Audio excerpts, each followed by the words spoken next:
Hello and welcome once again to another session. Today we are going to look at meningitis. By the way, I am Miss Kanyambo from Grace Institution Center, and like I said, today we're going to look at meningitis, a condition affecting the nervous system. So when we talk about meningitis, so when you talk about the nervous system, you know the nervous system is made up of the brain and the spinal cord. And then the meninges are the three protective layers or membranes that cover the brain and spinal cord. As the brain and the spinal cord are remarkably resistant to infection, but when they do become affected, the consequences are usually very serious. Meningitis is a medical emergency and is one of the most common inflammatory conditions of the brain and spinal cord. So meningitis. So these are the meninges, the three layers that are covering the brain and spinal cord, and every time something is ending with itis, you know there is inflammation going on here. So we are going to talk about inflammation of the meninges, or the three protective layers or membranes that are covering the brain and the spinal cord. So when you talk about meningitis, it's actually it's actually different from encephalitis. So meningitis is inflammation of the meninges, while encephalitis is inflammation of the brain.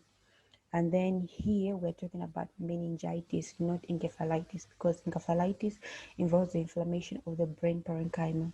But a condition can actually occur where the meninges as well as the brain parenchyma, the brain tissue, they are both inflamed. And that condition is what you call the meningoencephalitis. But here we're just focusing on the inflammation of the meninges. So meningitis is a condition affecting the nervous system where there is an inflammation of the meninges covering the brain and spinal cord, characterized by fever, neck stiffness, feet, and the altered level of consciousness. So whenever you are defining a condition, I always encourage my students that you need to state first the condition, the system that is being affected. In this case, the system that is being affected is the nervous system. Then state the cause, what is really happening in this condition. What is really happening in this condition is inflammation. So there is inflammation of the meninges, and what are the characteristics of this condition, the distinct specific characteristics of this condition. In this case, we have fever, neck stiffness, feet, and the altered level of consciousness. So always look at the system being affected, the cause, and the characteristics whenever you are defining, for you to earn 3 points. The principles I teach here, they are standard of GNC. This is actually then going to help you when managing GNC papers, or when writing, when you come across GNC questions rather. Yeah. So a little back view of the whole CNS, or central nervous system. The first, so we have the skin first, and then we have the peritoneum, then we have the bone. So we have the skin, the peritoneum, we have the bone. Then the three meninges I have been talking about, the three protective layers or membranes. We have the dura mater, we have the arachnoid, and we have the pia mater. So these three are the three meninges, are the meninges of the water, of the central nervous system. So what you need to know further is that these two, the arachnoid and pia mater, they are collectively known as the leptomeninges. And in inflammation or in meningitis, these are the common meninges that are actually inflamed. It's rare with dura mater, but these two are the most common meninges that are inflamed. And you find that some definitions are going to say meningitis is the inflammation of the leptomeninges. When you see that, just know that they're referring to the arachnoid and the pia mater. So that's still talking about the meninges. Then you also need to know that between the meninges, or between the arachnoid and pia mater, then after the pia mater we have the brain parenchyma. So that is the order, or the layers: the skin, the peritoneum, the bone, the dura mater, the arachnoid, the pia mater, and then we have the brain tissue. Yes. So between the arachnoid and the pia mater, we actually have a space known as the subarachnoid space. And then this is a space that houses the cerebrospinal fluid, or the CSF. So the CSF is a clear watery liquid which is pumped around the spinal cord and brain, and it cushions the brain and spinal cord for impact, and it also provides them with the nutrients. Yes, so that is the main instance of the CSF. Like I said, it is found at the subarachnoid space, the space between arachnoid matter and the pia mater. So etiology of meningitis. Meningitis is classified according to the etiological agent. So it can either be bacterial meningitis, viral meningitis, also called aseptic meningitis, as well as the fungal meningitis. So whenever you're dealing with a question of meningitis, please be careful and find out, is this a bacterial, is this viral, or is it fungal? Even because the medication you're actually going to give are going to be different. If it's bacterial, definitely you're going to give antibiotics. If it's viral, you're going to give antiviral. If it's fungal, you're going to give antifungal. So you need to know if sometimes they will just they will just include a causative agent. So you need to know, is this causative agent a bacteria, a virus, or a fungal? So you need, or a fungi. So you need to know so that you give the appropriate management. So bacterial meningitis is an inflammation of the meninges caused by bacteria and produce purulent exudate. So purulent exudate, this is specific to what? To bacterial infections. So they include the Neisseria meningitis, common in adults,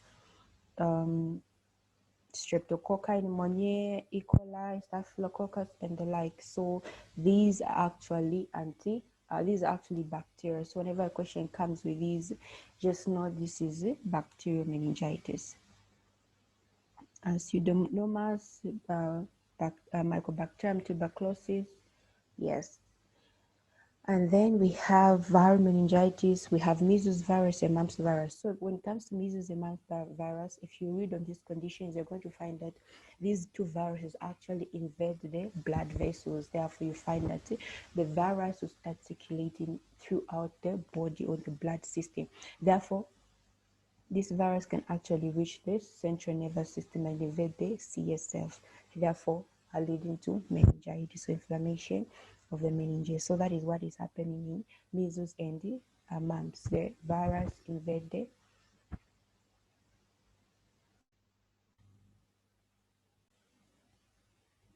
So yes, that is about the viral meningitis.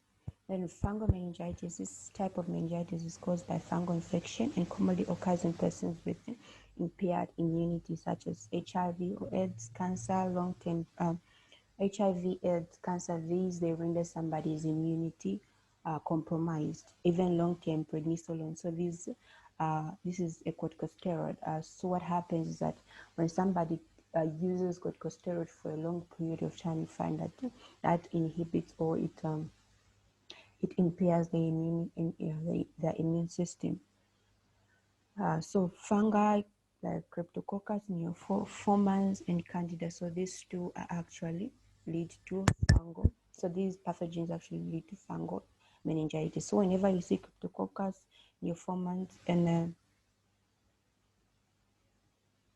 so whenever you see Cryptococcus, Neoformans, then just know that this is I'm dealing with a fungal meningitis.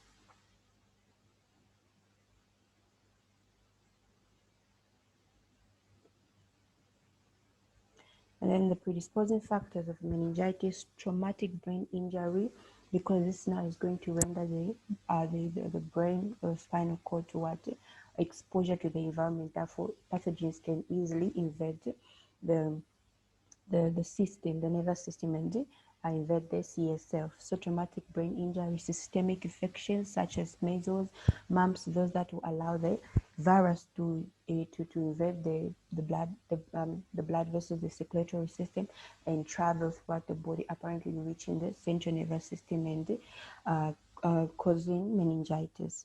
In post-surgical infection, this is where an incision is actually going to be made. So post-surgical infections more possibly surgeries involving the head region, you're going to find that an incision on the head can actually be a predisposing for an opening for what? For a pathogen to invade and cause inflammation in either and invade the CSF in this case and cause meningitis. So post surgical infection because of the incision site, that can be a point of entry for pathogens. Anatomic defects in spinal bifida. This is where there is incomplete closure of the spine. So you find that the pathogen can easily invade. And then we've got toxins such as intrathecal drugs. So intrathecal drugs, these are drugs that are directly introduced in this in CSL. So they can also lead to inflammation, or they can trigger meningeal irritation. Same with the tumor cytokines. So you find that certain tumors that may be in the nervous system or the brain and spinal cord can actually produce cytokines that may trigger meningeal irritation. Same as with intrathecal drugs, they may trigger meningeal irritation, therefore leading to inflammation. So those are some of the predisposing factors of meningitis. The roots of infection. Most cases of meningitis are hematogenous. I've been talking about a virus invading the circulatory system, therefore possibly reaching this into nervous system and causing infection there. So hematogenous spread, this is where a virus or where this is where a pathogen invaded the cardiovascular system or the circulatory system and reach the central nervous system and cause infection. And then in meningococcal meningitis, you find that to be by droplet infection from carriers who harbor the microbes in the nasopharynx.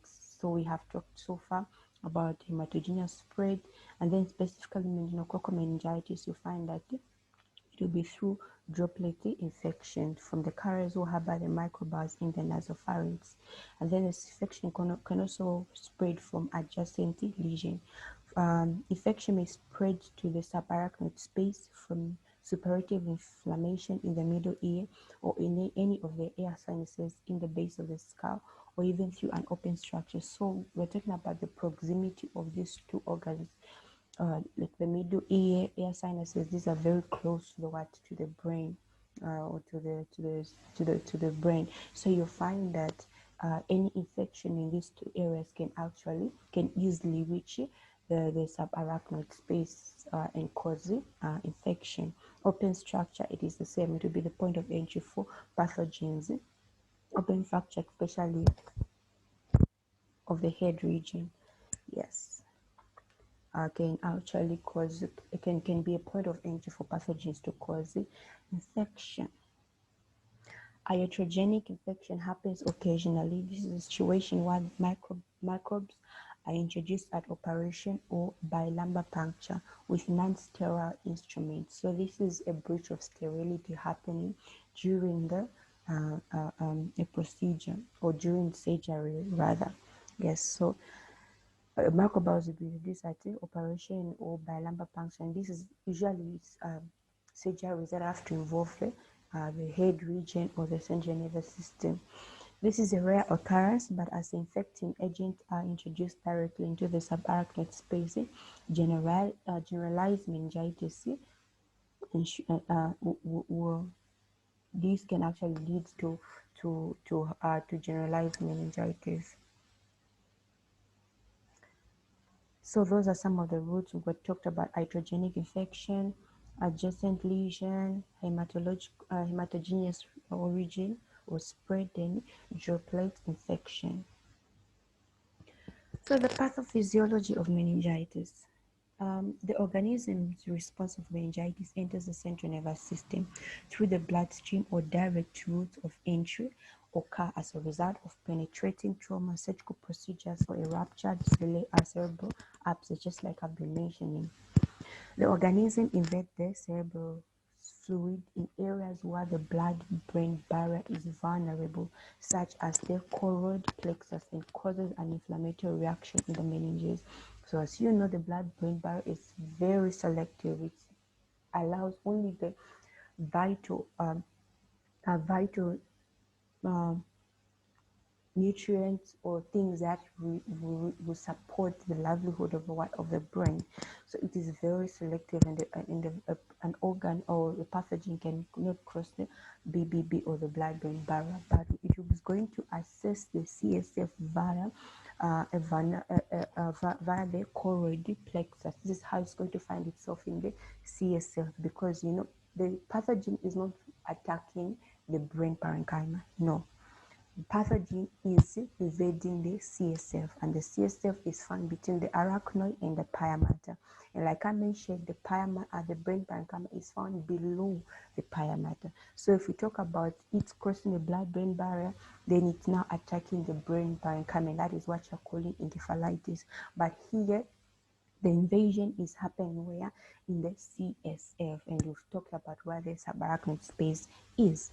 Yes, so so it's going to invade the CSF via the choroid plexus, and cause an inflammatory reaction in the meninges. In bacterial meningitis, inflammation may involve all three layers of the meninges and can involve the underlying cortex, and that underlying cortex is what? Is the brain parenchyma.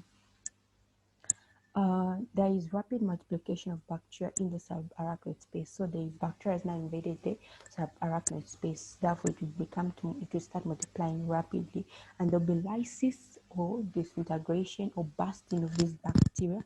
They'll be releasing substances from their cell walls that will stimulate an inflammatory response. The permeability, so the substances that are being released from the bacteria are what are causing the inflammatory response, because they are now, it's like a toxins irritating the meninges, hence an inflammatory response is going to result. And what comes with inflammation is what? Permeability of meningeal blood vessels. So permeability of meningeal blood vessels alters, and leukocyte and neutrophils proliferate. So what happens is what, when blood vessels permeability is altered, you find that blood content, you start moving from the intravesicular into the extravesicular space. So there you find it, blood proteins, leukocytes, neutrophils, these are white blood cells. So a large number of white blood cells will be moving from the intravesicular space into the CSF, that is extravesicular space, in order to fight the infection. So there will be movement, or there will be shifting of white blood cells, and as well as fluid also be shifted, because now the blood vessels have become permeable. So fluid because will be moving from the intravesicular into the CSF. Therefore, this is increasing the content of the CSF, or the content of the subarachnoid space.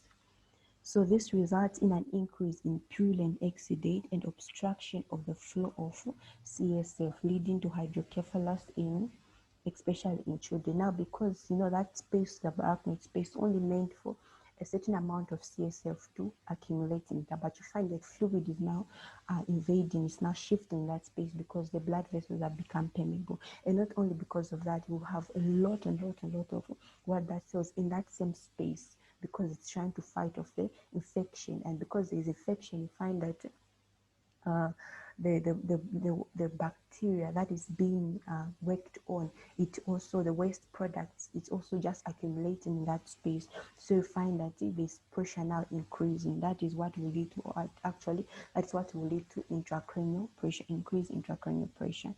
And hydrocephalus, this is one of these accumulation. There will be cerebral edema as well, right? Because fluid is shifting from the intravesicular into the water extravesicular. And in this case, it is into the CSF. So the irritation of the nerves will cause headache, nausea, and vomiting. So the inflammation can also irritate. Excuse me. The inflammation can irritate the nerves. That will lead to headache, nausea, and vomiting. So those nerves can be in charge of transmitting of pain, or initiating of nausea and vomiting. So if any irritation causing the nerve will result in headache, can cause headache, nausea, and vomiting. There is also an increase in intracranial pressure due to brain edema, due to hyperemia of the meningeal blood vessel, like I mentioned. The inflammatory process also leads to meningeal irritation, convulsions, and pain, especially with change of posture. neck stiffness, and positive canine sign. We'll talk about the canine sign. There can also be impaired level of consciousness and other neurological symptoms, because in this case we have what we present mostly is the neurological symptom. Already you know what the central nervous system is all about. These are really specific to the what, to the system, the impaired nervous, the impaired level of consciousness, and the neurological symptoms.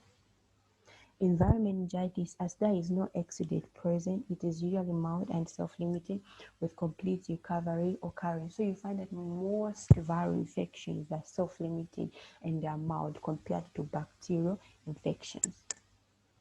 Signs and symptoms of meningitis. The pathophysiology, I always encourage my students, make sure you understand every condition you're doing. Ensure that you understand the pathophysiology, because pathophysiology is going to help you come up with the signs and symptoms, can give you an insight into the kind of management that you can actually give to this patient.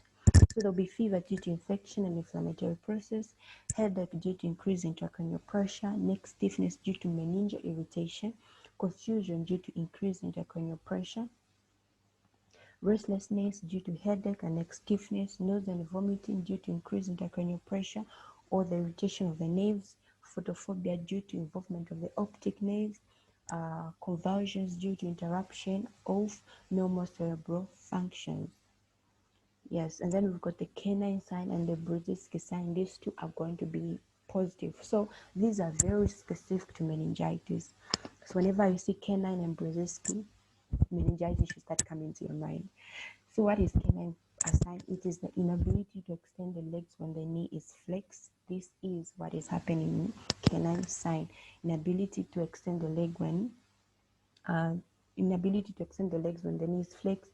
Brzezinski sign is the hip and the knee flexes when the neck flexes. So as the moment they flex the neck, you find that the knee and the legs are also going to what, to flex. So that is the Brzezinski sign. So these two are specific to meningitis.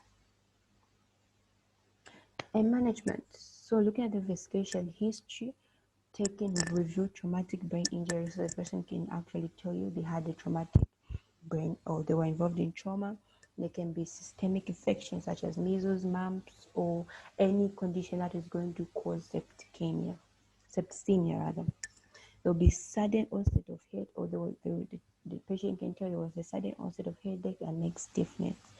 Physical examination inspect, we can review convulsions. We can literally see the patient convulsing. Canine and Brzezinski sign, the signs we talked about, actually be positive during your physical examination. Laboratory and imaging studies. Lumbar puncture will confirm the diagnosis by revealing the causative agent and changes in the properties of CSF. The causative agent in this case can be bacteria, viral, or a fungi. Blood slide to rule out cerebral malaria. Full blood count to demonstrate high white blood cells because they're trying to fight off the infection. Blood culture to rule out septicemia. And then the medical treatment, if it's a bacterial meningitis, you give antibiotics such as penicillin 2 to 4 mega units, QID for 7 days. You can give chlorphenicol 500 to 1000 milligrams QID for 7 days. That is an antibiotic. If it's antifungal, you can give fluconazole 200 to 400 milligrams OD for 8 weeks. Then we have antiviral drugs like clover, 5 milligrams per kg TDS for 5 to 10 days IV. And then for pain and fever, you can give antipyretic, analgesia. Paracetamol has got both effects, 1 gram TDS for 3 days. And then for convulsions, you can give anticonvulsants such as Valium 10 milligrams will be given whenever necessary. And then we have anti-inflammatories such as hydrocortisone 10 milligrams per kg. So the inflammatory will work against the, will have the effect against the inflammation. And then for the main care, so you have the objectives. Barimycin will be initiated in this case because, like we mentioned, certain meningitis acids like meningococcal meningitis are actually infectious. They can infect another person whether they're being immersed in barrenness, and because they might be infectious to other people. You've got admission stroke environment, where you talk about a conducive environment that is going to be appropriate for them.